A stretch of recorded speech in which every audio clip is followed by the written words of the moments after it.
Hello everyone. आज हम start करने जा रहे हैं क्लास 11 का neural control and coordination chapter. तो बच्चों, हम डेली नंबर ऑफ एक्टिविटीज़ करते हैं इतनी स्पीड के साथ, एक्यूरेसी के साथ। तो कौन सा सिस्टम है हमारी बॉडी के अंदर जो इन सबको कंट्रोल कर रहा है और कोऑर्डिनेट कर रहा है? तो इसका आंसर है नर्वस सिस्टम। नर्वस सिस्टम हमारी बॉडी का फास्टेस्ट कम्युनिकेशन सिस्टम है जो सराउंडिंग से इंफॉर्मेशन को रिसीव करता है, प्रोसेस करता है और उसके अकॉर्डिंग ही हमारे ऑर्गन्स को इन्फॉर्मेशन भेजता है कि उनको क्या रिस्पॉन्स करना है। तो बच्चों, हम स्टार्ट करते हैं अपना चैप्टर और देखते हैं कि कैसे हमारा नर्वस सिस्टम सारी एक्टिविटीज़ को इतना परफेक्टली कोऑर्डिनेट करता है। इस चैप्टर में हम जो टॉपिक्स कवर करेंगे वो हैं structure of neuron, nerve fibres, conduction of nerve impulse, transmission of nerve impulse, brain, structure of brain and functions of brain और रिफ्लेक्स एक्शन। बच्चों, सबसे पहला क्वेश्चन है कि वाई कोऑर्डिनेशन इज़ रिक्वायर्ड। तो जो भी इंटरनल चेंजेस हो रहे हैं और एक्सटर्नल चेंजेस हो रहे हैं हमारे एनवायरनमेंट में, उसके अकॉर्डिंग हमारी बॉडी को रिस्पॉन्ड करना होता है और एक बैलेंस मेंटेन करना होता है, होम्योस्टेसिस मेंटेन करनी होती है, इसलिए कोऑर्डिनेशन रिक्वायर्ड है। तो हमारी बॉडी में दो सिस्टम्स हैं इसके लिए, एक तो नर्वस सिस्टम और एक एंडोक्राइन सिस्टम। नर्वस सिस्टम बहुत जल्दी से और एकदम एक्यूरेट रिस्पॉन्सेज भेजता है हमारे डिफरेंट ऑर्गन्स को। एंडोक्राइन सिस्टम ये सब करता है हॉर्मोन्स के थ्रू। फिर ये दोनों सिस्टम मिलके हमारी डिफरेंट बॉडी फंक्शंस को रेगुलेट करते हैं और कोऑर्डिनेट करते हैं। बच्चों, जितने भी एनिमल्स हैं सबका नर्वस सिस्टम बना होता है एक हाईली स्पेशलाइज सेल्स का, जिनको हम बोलते हैं न्यूरॉन्स। यानी कि न्यूरॉन्स है नर्वस सिस्टम की स्ट्रक्चरल और फंक्शनल यूनिट। तो न्यूरॉन्स कोई भी स्टिमुलाई यानी इन्वायरमेंट में कोई भी चेंज हो रहा है उसको डिटेक्ट कर सकती हैं, उसको रिसीव कर सकती हैं और उसको ट्रांसफ़र कर सकती हैं। मीन्स इन फंक्शंस के लिए ये कैपेबल होती हैं। अगर हम लोअर ऑर्गेनिज्म से हायर ऑर्गेनिज्म में जाएं तो ये धीरे धीरे धीरे कॉम्प्लेक्स होता है। जैसे एग्जांपल लेते हैं हम हाइड्रा का। हाइड्रा की जो न्यूरॉन्स होती हैं वो एक नेटवर्क की फॉर्म में अरेंज्ड होती हैं। फिर जो प्लेटफॉर्म्स हैं उनमें ये पेयर्ड नर्व कॉर्ड्स की फॉर्म में होती हैं। एनालीड्स और आर्थ्रोपोड्स यानी इंसेक्ट्स में जो नर्वस सिस्टम है वो बना होता है पेयर्ड वेंट्रल नर्व कॉर्ड्स का। और वर्टिब्रेट्स का नर्वस सिस्टम हाईली डेवलप्ड होता है जो दो पार्ट्स में डिवाइडेड होता है, सेंट्रल नर्वस सिस्टम और peripheral nervous system. Central nervous system में आते हैं ब्रेन और स्पाइनल कॉर्ड जो कि मेन प्रोसेसिंग और कोऑर्डिनेटिंग सेंटर है हमारी बॉडी का। पेरिफेरल नर्वस सिस्टम में आती हैं सारी की सारी नर्व्स, जिसमें आती है हमारी क्रेनियल नर्व्स जो कि 12 पेयर इन नंबर है और स्पाइनल नर्व जो कि 31 पेयर इन नंबर है। ये जो नर्व्स हैं बच्चों, ये हमारे सेंट्रल नर्वस सिस्टम को डिफरेंट बॉडी पार्ट से कनेक्ट करती हैं। पेरिफेरल नर्वस सिस्टम को हम फर्दर फिर दो पार्ट्स में डिवाइड कर सकते हैं, एक तो सोमैटिक नर्वस सिस्टम और एक ऑटोनॉमिक नर्वस सिस्टम। जो सोमैटिक नर्वस सिस्टम है वो हमारी बॉडी के वॉलेंट्री एक्शंस को कंट्रोल करता है और वो स्केलेटल मसल्स को इन्फॉर्मेशन ट्रांसफर करता है। ऑटोनॉमिक नर्वस सिस्टम हमारे इंटरनल ऑर्गन्स की एक्टिविटीज़ को रेगुलेट करता है, यानी कि इनवॉलेंट्री एक्टिविटीज़ को, जैसे कि हार्ट, लंग्स और ग्लैंड्स। बच्चों, autonomic nervous system is also known as visceral nervous system, क्योंकि ये हमारे इंटरनल ऑर्गन्स की एक्टिविटीज़ को रेगुलेट कर रहा है और इनवॉलेंट्री एक्टिविटीज़ को रेगुलेट कर रहा है। इसको हमने दो पार्ट्स में डिवाइड किया है, सिंपैथेटिक नर्वस सिस्टम और पैरासिम्पैथेटिक नर्वस सिस्टम। ये दोनों सिस्टम एक ही ऑर्गन पे ऑपोजिट इफेक्ट डालते हैं, यानी कि अगर एक इंक्रीज करता है तो दूसरा डिक्रीज करके बॉडी फंक्शन को दोबारा नॉर्मल कर देता है। जैसे एग्जाम्पल है कि सिंपैथेटिक नर्वस सिस्टम हमारे हार्ट रेट को इंक्रीज करता है, तो पैरासिम्पैथेटिक उसको डिक्रीज करके उसको दोबारा से नॉर्मल कर देता है। सिंपैथेटिक प्यूपिल को डायलेट करता है तो पैरासिम्पैथेटिक उसको कॉन्स्ट्रिक्ट करता है। सिंपैथेटिक डाइजेशन को इनहिबिट करता है तो पैरासिम्पैथेटिक उसको स्टिमुलेट करता है। यानी कि दोनों जो सिंपैथेटिक और पैरासिम्पैथेटिक नर्वस सिस्टम है, ये दोनों मिलके किसी भी ऑर्गन की फंक्शनिंग को नॉर्मल करते हैं, उसको रेगुलेट करते हैं। बच्चों, अब हम आते हैं नेक्स्ट टॉपिक पे जो है स्ट्रक्चर ऑफ न्यूरॉन। एक स्पेशलाइज सेल है जो कि नर्व इम्पल्स को रिसीव करती है, प्रोसेस करती है और ट्रांसमिट करती है। इसके तीन पार्ट्स होते हैं, सेल बॉडी, डेंड्राइट्स और एक्सॉन। सबसे पहला पार्ट है सेल बॉडी, जिसको हम साइटोन भी बोलते हैं। सेल बॉडी कंटेन करती है साइटोप्लाज्म और न्यूक्लियस। साइटोप्लाज्म में डिफरेंट सेल ऑर्गेनेल्स होते हैं, जैसे mitochondria, Golgi bodies, endoplasmic reticulum, ribosomes और निसेल्स ग्रैन्यूल्स। निसेल्स ग्रैन्यूल्स बच्चों सेल बॉडी और डेंड्राइट्स की कैरेक्टरिस्टिक प्रॉपर्टी है। मीन्स कि निसेल्स ग्रैन्यूल्स सिर्फ सेल बॉडी और डेंड्राइट्स में ही प्रेजेंट होते हैं, एक्सॉन में ये एब्सेंट होते हैं। अब ये निसेल्स ग्रैन्यूल्स होते क्या हैं? इनके अंदर रफ एंडोप्लाज्मिक रेटिकुलम होता है, जिसकी वजह से ये प्रोटीन सिंथेसिस करती हैं। ये प्रोटीन्स न्यूरॉन्स की ग्रोथ, मेंटेनेंस और रिपेयर में हेल्प करते हैं। सेल बॉडीज से फिर बहुत सारी ब्रांचेस अराइज होती हैं, जिनको हम बोलते हैं डेंड्राइट्स, जो कि न्यूरॉन का सेकेंड पार्ट है। डेंड्राइट्स नर्व इम्पल्स को रिसीव करती हैं और उसको सेल बॉडी और एक्सॉन में ट्रांसफर करती हैं। थर्ड पार्ट है बच्चों एक्सॉन। तो सेल बॉडी से एक लॉन्ग फाइबर अराइज होता है जिसको हम बोलते हैं एक्सॉन। एक्सॉन सेल बॉडी से नर्व इम्पल्स को रिसीव करता है और उसको फिर नेक्स्ट न्यूरॉन, ग्लैंड या फिर मसल में ट्रांसफर करता है। एक्सॉन की मेम्ब्रेन को बोलते हैं हम एक्सोलेमा, उसके साइटोप्लाज्म को बोलते हैं एक्सोप्लाज्म। एक्सॉन की जो ब्रांचेस होती हैं, नर्व एंडिंग्स होती हैं, वो बल्ब लाइक स्ट्रक्चर्स कंटेन करती हैं जिनको बोलते हैं सिनेप्टिक नोब्स, जिसके अंदर सिनेप्टिक वेसिकल्स होते हैं। सिनेप्टिक वेसिकल्स कंटेन करते हैं न्यूरोट्रांसमीटर्स।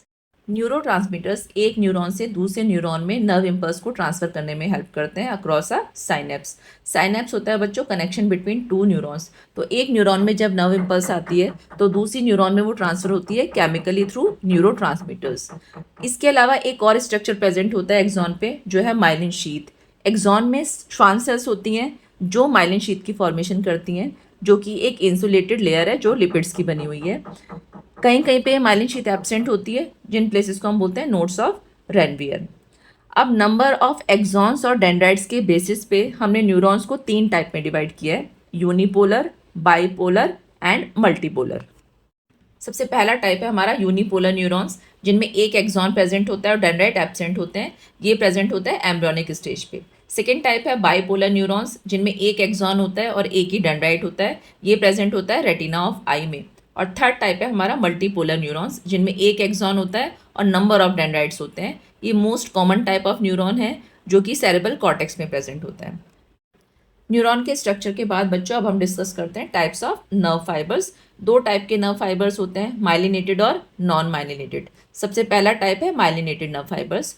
तो बच्चों जो एक्सॉन होता है उनमें एक टाइप की सेल्स होती हैं श्वान सेल्स, जो एक शीथ की फॉर्मेशन करती हैं जिसको बोलते हैं माइलिन शीथ, जो कि लिपिड्स की बनी होती है, यानी ये फैटी इंसुलेटेड लेयर है। अब ये माइलिन शीथ कहीं कहीं पे एब्सेंट भी होती है, तो जो गैप होता है 2 माइलिन शीथ के बीच में उसको बोलते हैं नोड्स ऑफ रेनवियर। जो माइलिनेटेड नर्व फाइबर्स हैं उनमें माइलिन शीथ प्रेजेंट होती है और ये एक इलेक्ट्रिकल इंसुलेटर की तरह काम करती है। तो माइलिनेटेड नर्व फाइबर्स में जब एक नर्व इम्पल्स आती है एक्सॉन में, तो जो माइलिन शीथ है वो उसको अलाउ नहीं करती है, जिसकी वजह से वो जंप करती है नोड टू नोड, जिसको बोलते हैं हम सॉल्टेटरी कंडक्शन। इससे जो नर्व इम्पल्स की स्पीड है वो बढ़ जाती है, यानी नॉर्मल जो कंडक्शन होता है ये उससे फास्टर होता है, सॉल्टेटरी कंडक्शन। अब आते हैं हम second type of nerve fibres पे, जो है नॉन माइलिनेटेड नर्व फाइबर्स। इनमें श्वान सेल्स प्रेजेंट होती है लेकिन वो माइलिन शीथ की फॉर्मेशन नहीं करती हैं, जिसकी वजह से जो नर्व इम्पल्स है वो एक्सॉन में कंटिन्यूसली फ्लो करती है। तो जो नॉन माइलिनेटेड नर्व फाइबर्स हैं उनमें नर्व इम्पल्स का जो ट्रांसमिशन है वो कंपैरेटिवली स्लो होता है, अगर हम उसको कंपेयर करें सॉल्टेटरी कंडक्शन से।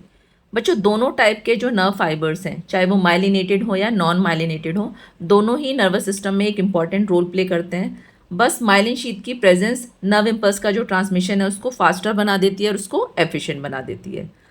बच्चों अब हम समझते हैं कंडक्शन ऑफ नर्व इम्पल्स, कैसे एक नर्व इम्पल्स जनरेट होती है और फिर कैसे वो एक न्यूरॉन में कंडक्ट होती है, ये हम देखते हैं। तो इसको हमने 2 पार्ट्स में डिवाइड किया है। पहला है हमारा रेस्टिंग पोटेंशियल और दूसरा है हमारा एक्शन पोटेंशियल। रेस्टिंग पोटेंशियल मतलब जब एक न्यूरॉन कोई भी नर्व इम्पल्स ट्रांसफर नहीं कर रही है, रेस्टिंग वाली स्टेट में है, तब हम एक्सॉन की मेम्ब्रेन है उसको बोलते हैं पोलराइज्ड। अब पोलराइज्ड क्यों बोलते हैं? क्योंकि वहाँ पे आयंस का डिस्ट्रीब्यूशन अनइवन है, यानी कि एक्सोलेमा के बाहर जो एक्स्ट्रा सेलुलर फ्लूइड है वहाँ पे सोडियम की कंसंट्रेशन ज़्यादा होती है, और एक्सोप्लाज्म यानी एक्सॉन मेम्ब्रेन के अंदर जो फ्लूइड है उसके अंदर पोटेशियम आयंस और नेगेटिवली चार्ज प्रोटीन्स की कंसंट्रेशन ज़्यादा होती है, जिसकी वजह से एक्सोलेमा के बाहर पॉजिटिव चार्ज होता है और अंदर नेगेटिव चार्ज होता है। ये जो अनइक्वल डिस्ट्रीब्यूशन है बच्चों आयंस का, ये सोडियम पोटेशियम पंप की वजह से होता है, जिसमें सोडियम और पोटेशियम आयंस का एक्टिव ट्रांसपोर्टेशन होता है। 3 सोडियम आयंस बाहर जाते हैं एक्सोलेमा के और 2 पोटेशियम आयंस अंदर आते हैं। इसके अलावा बच्चों रेस्टिंग स्टेट में जो एक्सोलेमा है वो नियरली इम्परमेबल होती है सोडियम आयंस के, परमेबल होती है पोटेशियम आयंस के लिए, और इम्परमेबल होती है नेगेटिवली चार्ज प्रोटीन्स के लिए, जिसकी वजह से एक्सोलेमा के बाहर पॉजिटिव चार्ज होता है और अंदर नेगेटिव चार्ज होता है। बच्चों जैसे ही कोई स्टिमुलस आता है और नर्व इम्पल्स का कंडक्शन स्टार्ट होता है तो मेम्ब्रेन की परमेबिलिटी चेंज हो जाती है। अब वो सोडियम आयंस के लिए परमेबल हो जाती है। सोडियम आयंस अंदर मूव करना स्टार्ट कर देते हैं। पहले से ही अंदर पोटेशियम आयंस हैं तो अंदर जो एक्सोलेमा है वो पॉजिटिवली चार्ज हो जाती है और बाहर हो जाती है नेगेटिवली चार्ज, यानी कि पोलैरिटी रिवर्स हो जाती है। इसको हम बोलते हैं डीपोलराइजेशन ऑफ नर्व इम्पल्स और एक्शन पोटेंशियल। ये जो एक्शन पोटेंशियल है ये एक पॉइंट से दूसरे पॉइंट पे ट्रैवल करेगी और जो हमारी नर्व इम्पल्स है वो पूरे एक्सॉन में ट्रांसफ़र हो जाएगी। ये जो परमेबिलिटी होती है बच्चों मेम्ब्रेन की, ये बहुत ही शॉर्ट पीरियड ऑफ टाइम के लिए होती है, फिर से जो मेम्ब्रेन है वो पोटेशियम आयंस के लिए परमेबल हो जाती है, अंदर से पोटेशियम आयंस बाहर मूव करना स्टार्ट करते हैं और दोबारा से जो पोलैरिटी है मेम्ब्रेन की उसको रीस्टोर करते हैं। इस स्टेट को बोलते हैं हम रीपोलराइजेशन। बच्चों रीपोलराइजेशन के बाद सोडियम पोटेशियम पंप फिर से वर्क करेगा और फिर से वो ओरिजिनल आयनिक डिस्ट्रीब्यूशन था जो मेम्ब्रेन के अक्रॉस उसको दोबारा से रीएस्टेब्लिश करेगा, यानी कि सोडियम आयंस फिर से बाहर ज़्यादा हो जाएंगे और पोटेशियम आयंस और नेगेटिवली चार्ज अंदर, यानी कि बाहर मेम्ब्रेन पॉजिटिवली चार्ज हो जाएगी और अंदर से फिर से नेगेटिवली चार्ज, यानी कि रेस्टिंग स्टेट पे पहुंच जाएगी। बच्चों अब हम आते हैं अपने नेक्स्ट टॉपिक पे जो है transmission of nerve impulse. Nerve impulse का ट्रांसमिशन दो टाइप से हो सकता है, इलेक्ट्रिकली और केमिकली। एक न्यूरॉन में नर्व इम्पल्स का ट्रांसमिशन इलेक्ट्रिकली होता है क्योंकि वो सारे के सारे पार्ट्स क्लोज कांटेक्ट में हैं। एक न्यूरॉन से दूसरे न्यूरॉन में अगर दोनों न्यूरॉन्स क्लोज कांटेक्ट में है तो वो इलेक्ट्रिकली होगा और अगर दोनों न्यूरॉन्स के बीच में गैप है तो वो केमिकली होगा। तो अब हम पढ़ते हैं chemical transmission of nerve impulse. बच्चों ये है chemical transmission of nerve impulse. जैसे एक इलेक्ट्रिकल इम्पल्स आती है एक्सॉन की एंडिंग में, साइनेप्टिक वेसिकल्स मूव करते हैं मेम्ब्रेन की साइड, वो न्यूरोट्रांसमीटर्स को साइनेप्टिक गैप में रिलीज कर देते हैं। नेक्स्ट न्यूरॉन में जो रिसेप्टर्स प्रेजेंट होते हैं वो उसको रिसीव करते हैं और फिर से केमिकल इम्पल्स को इलेक्ट्रिकल इम्पल्स में कन्वर्ट कर देते हैं। बच्चों अब हम आते हैं चैप्टर की नेक्स्ट हेडिंग पे जो है ह्यूमन ब्रेन। हमारा ब्रेन हमारे स्कल में प्रेजेंट होता है। ये एक बोनी बॉक्स से प्रोटेक्टेड होता है जिसको हम बोलते हैं क्रेनियम। क्रेनियम के बाद प्रेजेंट होती हैं तीन मेम्ब्रेन्स जिनको हम बोलते हैं मेनिंजेस, ड्यूरामेटर, अरेकिनॉइड और पियामेटर। इसके अलावा एक फ्लूइड भी प्रेजेंट होता है हमारे ब्रेन में जिसको हम बोलते हैं सेरेब्रोस्पाइनल फ्लूइड। ये जो सेरेब्रोस्पाइनल फ्लूइड है बच्चों, ये एक शॉक एब्जॉर्बर है। ये हमारे ब्रेन को मैकेनिकल इंजरी से प्रोटेक्ट करता है। ब्रेन को बच्चों हमने तीन पार्ट्स में डिवाइड किया है, फोर ब्रेन, मिड ब्रेन और हाइंड ब्रेन। फोर ब्रेन में हमारे आते हैं सेरेब्रम, थैलेमस और हाइपोथैलेमस। मिड ब्रेन में आते हैं चार स्ट्रक्चर्स, कॉर्पोरा, क्वाड्रिजेमिना, और हाइंड ब्रेन में आते हैं हमारे मेडुला, पोन्स और सेरिबेलम। तो हम वन बाय वन अब सारे स्ट्रक्चर्स को पढ़ते हैं बच्चों। सबसे पहले हम आते हैं फोर ब्रेन पे। बच्चों फोर ब्रेन हमारे ह्यूमन ब्रेन का लार्जेस्ट पार्ट है। ये तीन पार्ट से मिलकर बनता है, सेरेब्रम, थैलेमस एंड हाइपोथैलेमस। इसमें से जो सेरेब्रम है वो हमारे ह्यूमन ब्रेन का मेजर पोर्शन बनाता है। ये दो हेमिस्फेयर्स में डिवाइडेड होता है, right part and left part, जिसको हम बोलते हैं सेरेब्रल हेमिस्फेयर्स। ये दोनों हेमिस्फेयर्स फिर एक डीप क्लेफ्ट से सेपरेटेड होते हैं और ये दोनों हेमिस्फेयर्स इंटरनली नर्व फाइबर से कनेक्टेड होते हैं जिसको हम बोलते हैं corpus callosum. Internally cerebral hemisphere दो पार्ट्स में डिवाइडेड होता है, कॉर्टेक्स एंड मेडुला। जो आउटर रीजन होता है वो कॉर्टेक्स होता है और इनर रीजन मेडुला होता है। जो कॉर्टेक्स होता है वो ग्रे इन कलर होता है क्योंकि इसमें सेल बॉडीज प्रेजेंट होती हैं, इसीलिए हम उसको बोलते हैं ग्रे मैटर। और जो मेडुला होता है वो वाइट इन कलर होता है क्योंकि इसमें एक्सॉन प्रेजेंट होता है। एक्सॉन के ऊपर जो माइलिन शीट है वो लिपिड्स की बनी हुई है, इसीलिए जो मेडुला है वो वाइट इन कलर होता है और उसको हम बोलते हैं वाइट मैटर। बच्चों सेरेब्रल कॉर्टेक्स में तीन एरियाज होते हैं, सेंसरी एरियाज, मोटर एरियाज और एसोसिएशन एरियाज। जो सेंसरी एरियाज हैं वो रिसेप्टर से इन्फॉर्मेशन को रिसीव करते हैं। जो मोटर एरियाज़ हैं वो ऑर्गन्स को इन्फॉर्मेशन ट्रांसफ़र करते हैं ब्रेन से। और जो एसोसिएशन एरियाज़ हैं वो जो सेंसरी और मोटर इन्फॉर्मेशन है उसको इंटीग्रेट करते हैं, इसीलिए वो रिस्पॉन्सिबल होते हैं इंटेलिजेंस, मेमोरी और रीजनिंग के लिए। सेरेब्रम के नीचे प्रेजेंट होता है थैलेमस जो ग्रे मैटर का बना होता है और इसका काम होता है सेंसरी और मोटर सिग्नल्स को कोऑर्डिनेट करना। बच्चों थैलेमस के नीचे प्रेजेंट होता है हाइपोथैलेमस जिसके अंदर न्यूरोसिक्रीटरी सेल्स होती हैं जो हार्मोन रिलीज करती हैं। ये हार्मोन्स फिर पिट्यूटरी के हार्मोन्स को रेगुलेट करते हैं। नर्वस सिस्टम में हाइपोथैलेमस का फंक्शन है थर्मो रेगुलेशन, ये हमारी बॉडी के टेम्परेचर को मेंटेन करता है। इसके अलावा इसके अंदर हंगर और थर्स्ट के लिए सेंटर्स भी होते हैं, मीन्स हमें कब भूख लग रही है, हमें प्यास लग रही है, हमारा पेट भरा हुआ है नहीं भरा है, कितना खाना है, ये सब हमारा हाइपोथैलेमस रेगुलेट करता है। ये स्लीप वेक साइकिल को भी कंट्रोल करता है। इसके अलावा ये सेक्सुअल बिहेवियर और इमोशनल रिएक्शंस को भी कंट्रोल करता है। सेरेब्रल हेमिस्फेयर्स के अंदर कुछ डीप स्ट्रक्चर्स प्रेजेंट होते हैं जैसे अमेगडाला, हिपोकैम्पस। ये एक कॉम्प्लेक्स स्ट्रक्चर बनाते हैं जिसको हम बोलते हैं लिम्बिक लोब और लिम्बिक सिस्टम। ये लिम्बिक सिस्टम फिर हाइपोथैलेमस के साथ मिलके कुछ एक्सप्रेशंस को रेगुलेट करता है जैसे sexual behaviour, expression of emotional reactions, motivation etcetera. Fore brain के बाद बच्चों अब हम आते हैं मिड ब्रेन पे। तो मिड ब्रेन लोकेटेड होता है फोर ब्रेन के थैलेमस और हाइंड ब्रेन के पॉन्स के बीच में। एक कैनाल पास होती है मिड ब्रेन के थ्रू जिसको हम बोलते हैं सेरेब्रल एक्वेडक्ट। इसके अलावा जो मिड ब्रेन का डॉर्सल पोर्शन होता है उसमें चार स्वेलिंग्स और लोब्स प्रेजेंट होते हैं जिसको हम बोलते हैं कॉर्पोरा, क्वाड्रिजेमिना। अब हम आते हैं बच्चों हाइंड ब्रेन पे। तो हाइंड ब्रेन में तीन पार्ट्स होते हैं, पॉन्स, सेरिबेलम और मेडुला। सबसे पहला पार्ट है बच्चों सेरिबेलम। सेरेबेलम की जो सरफेस होती है वो फोल्डेड होती है ताकि न्यूरॉन्स को एडिशनल स्पेस प्रोवाइड कर सके। जो सेरेबेलम है उसका फंक्शन है हमारी बॉडी में बैलेंस मेंटेन करना, हमारी बॉडी का पोस्चर मेंटेन करना।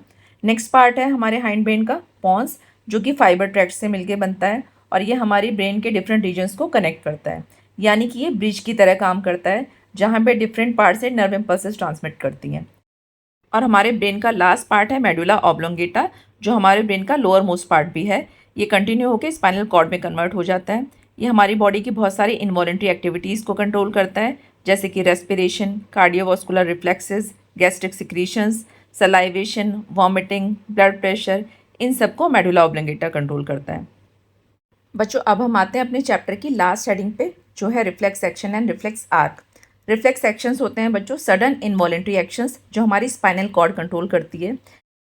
ये एक क्विक इमीडिएट रिस्पॉन्स होता है किसी स्टिमुलस के लिए, जो हमारी बॉडी को हार्मफुल सिचुएशंस में प्रोटेक्ट करने के लिए होता है। जैसे अगर हमने किसी हॉट ऑब्जेक्ट को टच कर लिया, कोई निडल हमें चुभ गई या फिर नी जर्क, तो ऐसी सिचुएशंस में क्या होता है कि हमारा ब्रेन कंट्रोल नहीं करता उन एक्शंस को, हमारी स्पाइनल कॉर्ड कंट्रोल करती है। रिफ्लेक्स एक्शन का जो पाथवे होता है उसको हम बोलते हैं रिफ्लेक्स आर्क। तो सबसे पहले स्टिमुलस से इन्फॉर्मेशन रिसीव करते हैं रिसेप्टर्स, रिसेप्टर से इन्फॉर्मेशन ट्रांसफर होती है सेंसरी न्यूरॉन पे, सेंसरी न्यूरॉन फिर इन्फॉर्मेशन को लेके जाते हैं स्पाइनल कॉर्ड में यानी सीएनएस में। फिर इसके बाद एक मोटर न्यूरॉन स्पाइनल कॉर्ड से इन्फॉर्मेशन को पास करती है इफेक्टर ऑर्गन तक, और हम जो भी इन्फॉर्मेशन स्पाइनल कॉर्ड ने दी है मोटर न्यूरॉन को उसके अकॉर्डिंग रिस्पॉन्स कर देते हैं। बच्चों ये हमारा लास्ट टॉपिक था। अब हम कुछ क्वेश्चंस की प्रैक्टिस कर लेते हैं। फर्स्ट क्वेश्चन है हमारा, what is the role of myelin sheath in neurons. A option है to transmit nerve impulses, B option to insulate and speed up the transmission of nerve impulses, C to generate electrical signals, D to store neurotransmitters. तो बच्चों हम ये कर चुके हैं myelin sheath का function क्या है।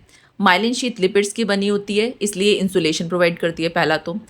फिर बच्चों हमारे जो माइलिनेटेड नर्व फाइबर्स होते हैं उसमें सॉल्टेटरी कंडक्शन होता है, जिसमें जो नर्व इम्पल्स है वो नोड टू नोड जंप करती है और वो फास्ट होती है। तो इसका बी ऑप्शन करेक्ट है हमारा, to insulate and speed up the transmission of nerve impulses. अब हम आते हैं सेकेंड क्वेश्चन पे। तो सेकेंड क्वेश्चन है हमारा, the correct arrangements of cranial meninges from outer most to the inner most. तो ये हम पढ़ चुके हैं, हमने जब ब्रेन का स्ट्रक्चर पढ़ा था तो हमने तीनों जो मेनिंजेस हैं उनका सीक्वेंस पढ़ा था। सबसे बाहर वाली लेयर होती है ड्यूरामेटर, फिर होती है अरेकिनॉइड और थर्ड होती है पियामेटर। तो इसमें डी ऑप्शन करेक्ट है। अब हम आते हैं बच्चों थर्ड क्वेश्चन पे। The myelinated nerve fibres are enveloped with dash which form a myelin sheath around the axon. तो यहाँ पे ये हमसे सेल का नाम पूछ रहे हैं जो माइलिन शीथ की फॉर्मेशन करती हैं। A option neuroglia cell, B Schwann cells, C myelin cell और D multipolar cell. I think ये सबसे ईजी क्वेश्चन है, तो इसका आंसर है बी श्वान सेल्स। अब हम आते हैं फोर्थ क्वेश्चन पे। तो फोर्थ क्वेश्चन है हमारा असर्शन रीजन बेस्ड। बच्चों हमारा असर्शन है the Schwann cells secrete myelin sheath around axons. तो ये ट्रू है या फॉल्स है, बताओ आप। तो ये ट्रू है क्योंकि माइलिन शीथ श्वान सेल्स ही बनाती हैं। अब आते हैं रीजन पे। रीजन है हमारा unmyelinated axons are not enveloped by Schwann cells. तो ये रॉन्ग है क्योंकि अनमाइलिनेटेड नर्व फाइबर्स में भी हमारी श्वान सेल्स होती हैं लेकिन वो माइलिन शीथ बनाती नहीं है। तो इसका ऑप्शन सी करेक्ट है, मीन्स ए ट्रू है और रीज़न क्या है हमारा इसका फॉल्स है। ये है बच्चों हमारा last question. Given below represents axon membrane. हमें एक्सॉन मेम्ब्रेन गिवन है और हमसे पूछा है identify the special features associated with this membrane. इस टाइम पे जो भी सिचुएशन गिवन है उसके स्पेशल फीचर्स बताने हमें। तो अगर हम एक्सॉन मेम्ब्रेन को देखें तो यहाँ पे बाहर नेगेटिव चार्ज है और अंदर पॉजिटिव चार्ज। तो बच्चों ये वो वाली सिचुएशन है जब कोई स्टिमुलस आता है एक मेम्ब्रेन पे तो उसकी पोलैरिटी चेंज हो जाती है। जो सोडियम चैनल्स हैं वो ओपन हो जाएंगे, वो एक्सोप्लाज्म में मूव करेंगे और जो मेम्ब्रेन की पोलैरिटी है वो रिवर्स हो जाएगी और एक्शन पोटेंशियल जनरेट करेगी। बच्चों यहाँ पे हमारा neural control and coordination chapter ख़त्म होता है। इस वीडियो में मैंने एनसीईआरटी के सारे टॉपिक्स कवर किए हैं। मैंने यहाँ पे सेंस ऑर्गन्स नहीं किया है क्योंकि सेंस ऑर्गन्स जो हमारे रिसेंट एडिशन है एनसीईआरटी का उसमें नहीं है ये टॉपिक। लेकिन फिर भी अगर किसी बच्चे को सेंस ऑर्गन्स पे सेपरेट वीडियो चाहिए तो वो कमेंट बॉक्स में लिख सकता है। इस चैप्टर के नोट्स आपको डिस्क्रिप्शन में मिल जाएंगे, उसका लिंक मैं शेयर कर दूँगी डिस्क्रिप्शन में।